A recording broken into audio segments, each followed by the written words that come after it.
You think Machiavelli was tough? Well, today we're going to look at a leadership philosophy that makes the prince look like a picture book. It's a system that was forged in chaos, and it's brutal, brilliant, and honestly, shockingly effective. Right there, that's the heart of it. Just stop. And if that sentence makes you a little uncomfortable, good. That probably means you're in exactly the right place. Because let's face it, the old way just isn't working anymore. You know, for years, we've all been told that empathy is a leader's superpower. But what if that's wrong?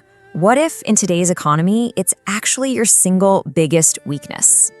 I mean, let's be totally honest with ourselves.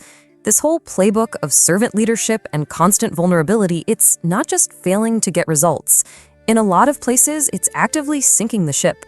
Does any of this sound familiar? You've built this wonderful safe space, but nothing really gets done.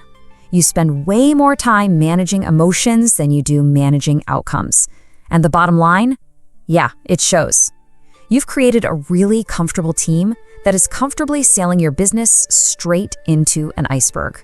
So the logical next step is to get tough, right? Time to break out the old copy of Machiavelli, become the feared prince everyone talks about. But here's the thing. What if Machiavelli was just playing in the minor leagues? What if his advice is basically child's play compared to what it takes to navigate real existential chaos? Just look at the context for a second. Machiavelli wrote The Prince as a fancy cover letter, a theory to try and get a job. Han Fei, on the other hand, developed his philosophy during the unbelievably bloody Warring States period. He wasn't theorizing to get a promotion, he was building a system for pure survival. And this brings us to this amazing metaphor that is the absolute foundation of Han Fei's entire philosophy of power. See, Han Fei watched entire kingdoms just collapse, not from outside invaders, but from the inside out. Rulers who trusted their friends, their family, their most loyal generals, they all ended up either dead or exiled. His philosophy was born from watching weakness fail over and over and over again. And this is the bedrock. This isn't cynical, okay? It's pragmatic. Stop hoping for loyalty. Stop hoping people will buy into the mission. Instead, build a system that aligns their own self-interest with the survival of the company. And this just brilliantly nails the core danger. Your power, your authority, those are your claws and teeth. The very moment you let someone else wield them for you, you are no longer the predator. You become the prey. You become the dog, and your ambitious employees, they become the tigers. So what exactly are these claws and teeth he's talking about? Well, Han Fei was incredibly specific. He said a leader really only has two tools.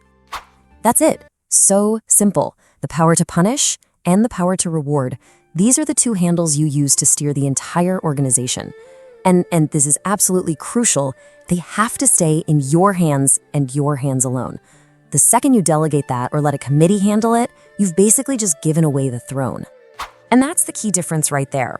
Confucius believed you could lead by being a good person, by setting a moral example. Han Fei said, that's just wishful thinking.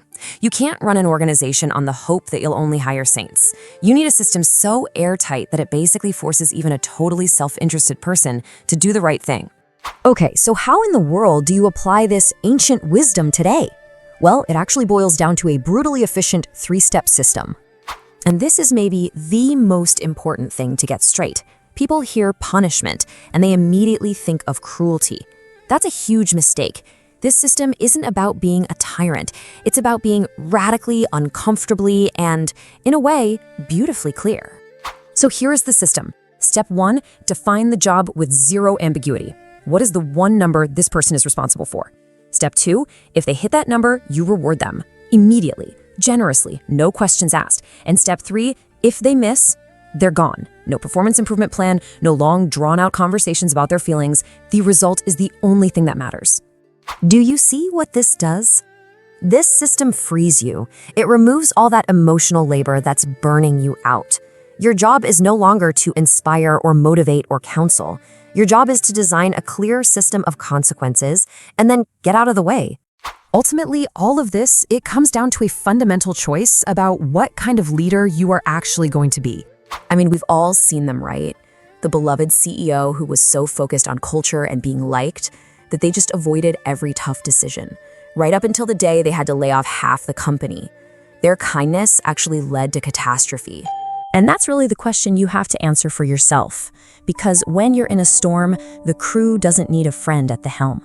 They need a captain. They need someone who is willing to be seen as cold in order to make the choices that ensure everyone survives. The choice is yours. Subscribe for daily wisdom.